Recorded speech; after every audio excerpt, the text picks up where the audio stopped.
Yo trabajo en Los Angeles. Muchos pacientes hablo español todos los días.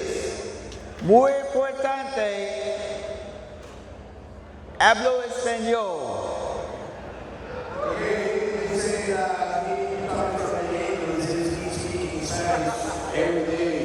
Poquito.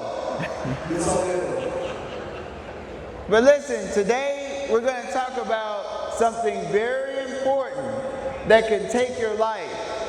We're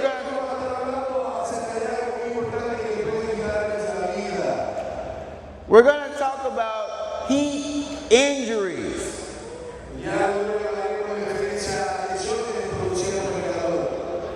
There are 3 types of heat injuries.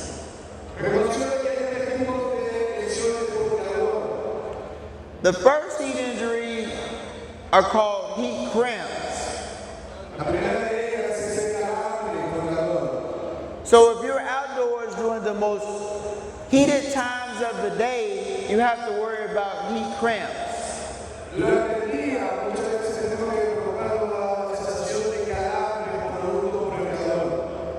These can present in a scenario where you start having cramps in your legs, your stomach, your extremities.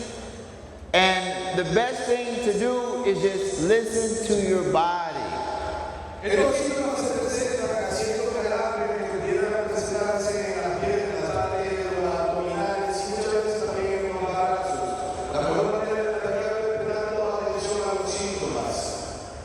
So the second type of heat injury is heat exhaustion, as you can see up there.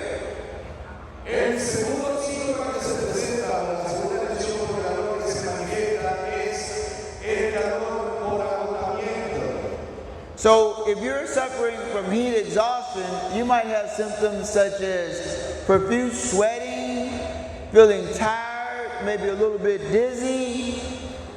That's the time when you want to get out of the heat and hydrate as much as possible.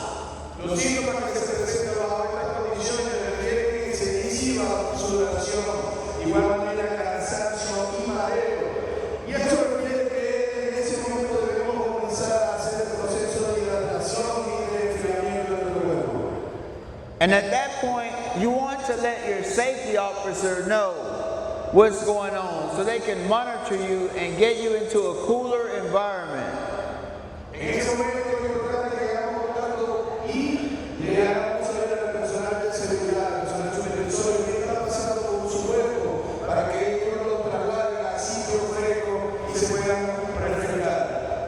And the most important part when you are having heat exhaustion, where you're breathing hard, maybe your heart is beating fast, you're sweating very bad, you want to, as I said, let your safety officer know. And on that sign it says, stay hydrated.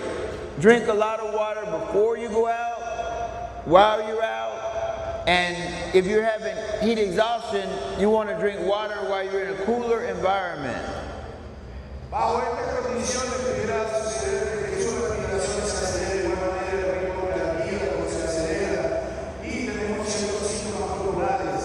Para ello, la mejor manera de tratarlos es hidratarlos antes, durante y en el momento que estamos en las áreas de enfriamiento. The last and the most severe form of heat injury is someone that's suffering a heat stroke. But you have to be a buddy to the people that work with you and be on the lookout and observe them. If they're having heat exhaustion where they're sweating really bad, maybe they're kind of confused a little bit, breathing hard, maybe they look dizzy, try to get them into a cooler environment because that can exacerbate into heat stroke. Heat stroke is a scenario where your body just shuts down, your central nervous system, and you can no longer sweat. So that patient's arm might be as dry as this piece of wood and very, very hot. Ok, como decía, una de las etapas más complicadas, la peor de las etapas de referencia a la enfermedad de portador es el choque portador, lo que es débil. Y para ello, para evitar ello, tenemos que estar pendientes de las personas que están a nuestro alrededor y cuando veamos un síntoma donde la persona tiene exceso de sudoración y las condiciones de cansancio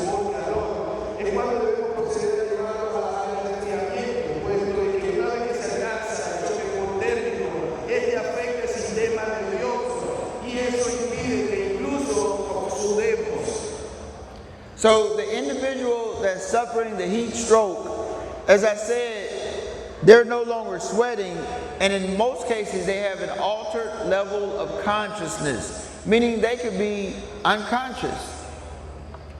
Como decía, en ese estado de ataque térmico o estrés por calor, la piel deja de sudar. Y eso refiere que incluso la persona puede quedar en estado de inconsciencia. This is when you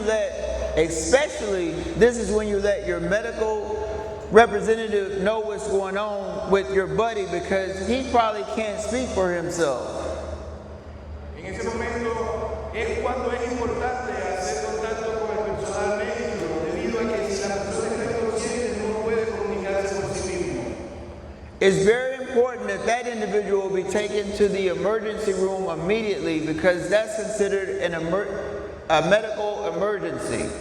Por eso es importante que esa persona sea trasladada a un centro médico, puesto de que esa condición puede traducirse o convertirse en una emergencia médica. But one thing that I want to leave with everybody, before you come to work out here in this hot summer sun, Poquito Cervezas. Because this will make you dehydrated. I know, boo, but Poquito Cerveza. And mucho agua.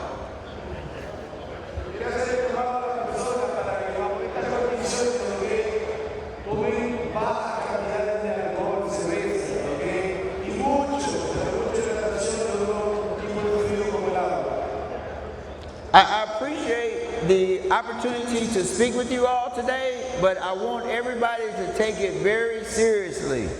Heat injuries are no joke.